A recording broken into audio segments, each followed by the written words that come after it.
Audio on demand from Vision Christian Media. Foundations. So when somebody who's calling upon God says, I'm going to sacrifice any person that comes out of my house if you will give me victory, you can't make a vow and expect God to honour that vow if that vow is contradictory to the law he's already given.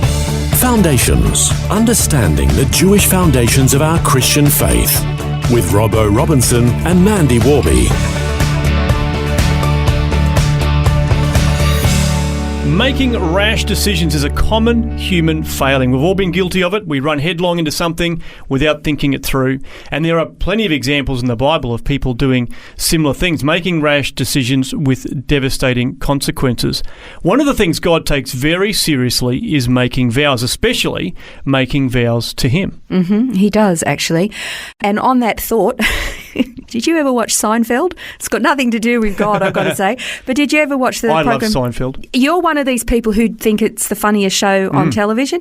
See, I didn't get Seinfeld. One of my boys, they would laugh uproariously at Seinfeld, and I'd go, yeah, I don't get the humour here. But there was a particular, you might remember this one, about the guy who had a soup shop in New York. The soup Nazi. The soup Nazi, yes. Yeah. Not very politically correct to say that. But anyway, yeah, and how if he was upset with someone, because a grumpy guy, he'd get upset with somebody and he'd say, no soup for you, and he'd send them away. Yeah. Well, that was based on a real restaurant in New York. Oh, wow. And the restaurateur was an Iranian man, and he would be like that. He'd, no soup for you, and send people away. That is actually very much Middle Eastern culture. And it was like you get cranky over something, you'd have this rash response, make some vow, and then, regret it. then regret it later. Yeah. But that's actually very, very culturally the way of society in Middle Eastern culture, going all the way back to the Bible. So that's episode, now was based on a real restaurateur in New York City. And of course, if you were one of these people who made this very rash vow, you might say something like, Corban, what I would eat with you, or Corban be my legs that would walk with you, or Corban be my mouth that would speak with you. Corban means dedicated. It means something sacred that has been offered to God, and it implies something is to be committed or dedicated or offered as a gift. An offering to God, and it usually via the temple service. And of course, if somebody says, well, Corban, what I would eat with you, what they're actually saying is that the food that I was going to share with you, I'm now not going to share that with you because it's dedicated to God, and I can't give it to you now. Now, that doesn't necessarily mean that they would then be obligated to take that portion of food and offer it in the temple. It just means that for a particular time period, they can't give you that food anymore. I have to let it here be dedicated to God, because if it's food, it's going to sit there and go rotten, and then it will be thrown out. Okay, so that's what Corban means. It means dedicated. And you mentioned that there are places in the Bible of people making rash decisions. One of those, you would be familiar with this story, is that of Jephthah. Remember the story of Jephthah? Yeah, it's a tragic story, really, isn't it? Horrible story. We read about that in Judges. So Judges 11, verses 30 and 31 says, Jephthah made a vow to the Lord and said, if you will indeed give the sons of Ammon into my hand, then it shall be that whatever comes out of the doors of my house to meet me, when I return in peace from the sons of Ammon, it shall be the Lord's, and I will offer it up as a burnt offering. And what came out the man's door when he got home? His little girl. Oh, I mean, what did he think was going to come out of the door of his house? I don't know what he was expecting. I mean, it's not like he was expecting the cow from the paddock to walk out of his front door. Yeah. I mean, he obviously wasn't thinking. And, there are detractors of the Bible who hear this story or find out about this story and say, see, what kind of a God would expect that? Well, God didn't expect that, because God never sanctioned human sacrifice. He was appalled by it, opposed to it. So when somebody who's calling upon God says, I'm going to sacrifice any person that comes out of my house if you will give me victory, well, God didn't ask him to do that, because you can't make a vow and expect God to honour that vow if that vow actually is contradictory to the law he's already given. Now, he did actually get a victory, and his daughter comes out of the house, and And he's all heartbroken. Yeah, of course, he realised he had made a rash decision, but at that point, I guess he felt it was too late. Well, here's the interesting thing, is that God actually, in his law, where he actually says, if you make a vow, it's sacred, you have to follow through with it, he also then goes on and says, now, if you happen to make a rash vow, then you can, it's like paying a fine. You pay a penalty for making such a foolish thing, but you can actually get out of the vow. So in my way of thinking, I'm thinking, what? Paying a fine was too much to ransom or redeem your daughter's life?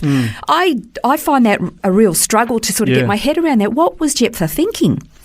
But then there's also another vow that happened as well, and this was with Joshua, and Joshua was a very godly man, and it's in Joshua chapter 9, and this is when the Gibeonites, they were living in the land of Canaan, and they had heard what happened to the cities of Jericho and Ai when the children of Israel were coming in, how they were conquered. And so what they thought they'd do, they thought they'd be sneaky. They sent a delegation to have a visit with Joshua, seeking an oath or a promise, a commitment to not attack them or hurt them. And they dressed up like they were in rags and all their food was mouldy. They'd been travelling from a long distance. And Joshua just took them at face value and said, no, you've got my word, we will not come against you at all. And later on, he found out that they were actually part of the Canaanite peoples that he was supposed to wipe out. But he kept his vow. What he should have done is he should have gone and said, oh, thank you for coming to visit me. I'm going to go and seek the Lord to see whether or not I should make this agreement with you. And he didn't. And the people of Israel actually lived with the consequences of the Gibeonites for centuries. So it's actually really, really important that when we make vows that are actually in accordance with the Word of God. But then you have to ask the question, are we actually required to make vows? And we can only sort of look at it from post-Christ days, not, before, not pre-Christ days. And actually, we will actually take a look at this in the next episode, because we actually should not make vows at all. That can be a little bit hard for us to get our head around. In fact, the only time we should actually make vows is our wedding vows. I want to read this particular verse for you with regard to the vows or making vows. This is what God said in Numbers chapter 30 and verse 2. He said, if a man makes a vow to the Lord or takes an oath to bind himself with a binding obligation, he shall not violate his word. He shall do according to all that proceeds out of his mouth. So again, God is saying if you make a vow and you're making it in the name of the Lord, you are obligated to keep that vow. Jephthah made a terrible vow. He kept that vow, although he should have used the law of God to get out of that vow. Joshua, he made a vow. He kept the vow, although he shouldn't have actually made the vow in the first place, and then lived with the consequences of it. We don't tend to think of the consequences of our actions. We just blow up. We just make some rash decision, and then we live with the fallout, and so do the people around us. We need to be a little bit more careful. And what had happened is that throughout the centuries, there had been long, lengthy debate between the rabbis about how binding these vows were or were not. And there were many who thought it doesn't matter what the vow is. If you make a vow before God, you have to keep it. That was the mindset that Jephthah had. But then there were those who recognised that God had given a legal way out. No. If you make a vow that actually contravenes or causes you to sin by disobeying God's law, then that's not a vow that should be considered legitimate.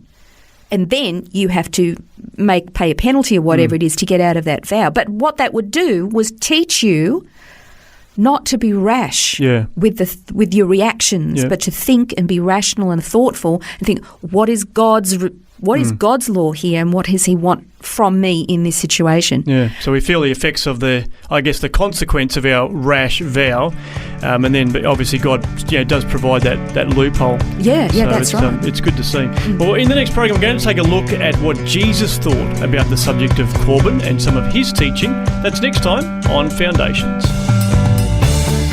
This has been Foundations, a look at the Jewish foundations of our Christian faith. For study notes, resources and more, see vision.org.au/foundations. Thanks for taking time to listen to this audio on demand from Vision Christian Media. To find out more about us, go to vision.org.au.